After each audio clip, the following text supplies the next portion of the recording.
How do we as Christians help others to make Christ the King of their hearts? I'm going to repeat that because it's a question that you should be asking yourself multiple times throughout your life or even your day.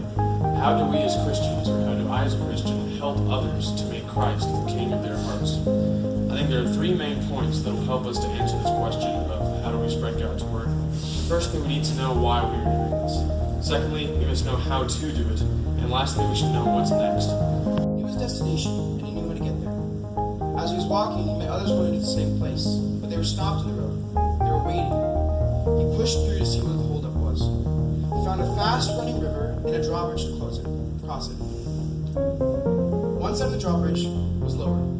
The other side was raised. This was his side. On the other side of the drawbridge was God, his destination. He called out to the other side and asked, "How do we cross?" God replied, "Crank the wheel." The man looked at the wheel and realized it would require great effort to turn it. So he called out in desperation, "It's too hard. I can't do it." God replied, "I know you can, because I lowered my half." The man looked around at the others to see if they would try to crank the wheel. But he realized most of them were trying to cross the river, to forego the bridge and make it to the other side by themselves. He decided to follow suit and was quickly swept away by the river. That story is an adaptation of Matthew. Our bodies are the same way. You have to put in nutritious food or your body's going to start failing. You can eat junk food for a little while and be satisfied, but eventually you're going to get sick. When I was little, I used to get really bad headaches, so bad that I would even throw up sometimes. But we figured out the cause of the headaches was dehydration. I wasn't getting enough water.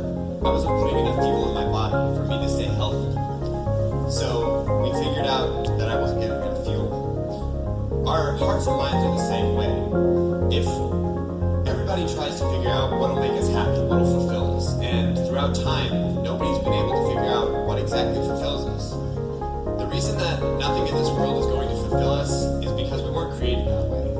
In the book Mere Christianity by C.S. Lewis, Lewis talks about our creation and how we were made to relate to God. He said that the first sin came because man was trying to find happiness outside of God. He says that the reason that that being happiness outside of God, can never succeed is this. God made us, invented us as a man invents an engine. A car is made to run on gasoline and would not run properly on anything else. Now God designed the human machine to run on himself. He himself is the fuel our spirits were designed to burn, or the foods our spirits were designed to feed on. There is no other. That is why it's just no good asking God to make us happy in our own way without bothering about religion. God cannot give us happiness and peace apart from himself, because it is not there. There's no such thing. We were made to be completely in tune with God, to be completely reliant on him. What I've been doing, or is that I stopped seeing God's presence in my life, and I stopped focusing on the blessings that he's blessed me with. I focus on how miserable I was, on how I felt. It was all my problems and all my lack of control of my life. My focus was on me. It was on my idol. Kyle Edelman presents the idea that the gods are at war with each other, and your heart is the battleground. Entertainment, of success, money, achievement, romance, family, and the God of me. With, of course, God.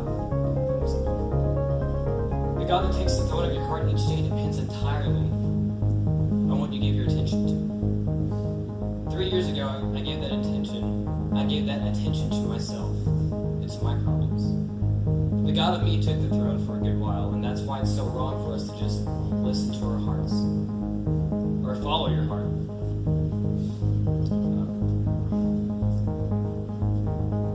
Don't follow your heart unless you really know who's on the throne of your heart. Virtually gotten rid of the crude language and all the negative thoughts that came with it.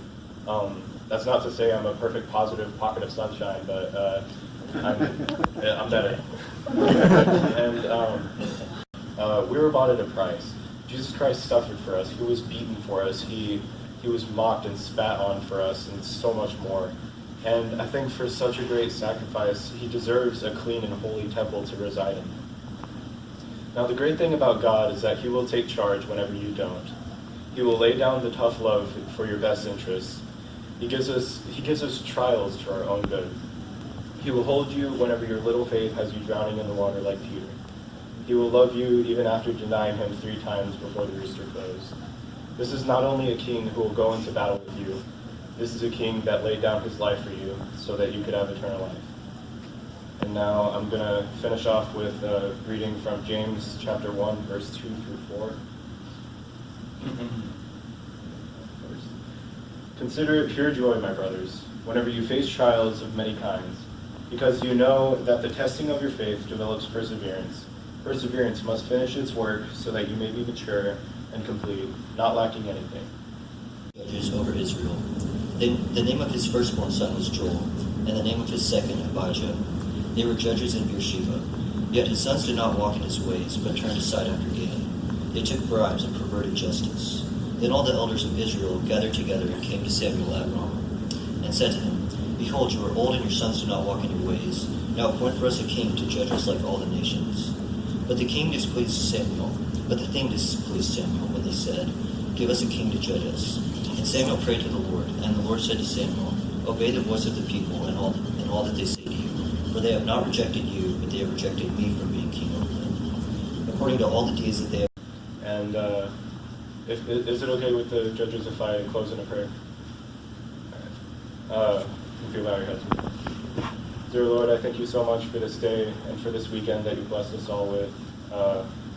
Lord, I want to pray for each and every one of these people that they take all the lessons that they've heard today and all the skits and puppets that they've seen, and that they truly make God the king of their hearts and lead them in everything that they choose to do.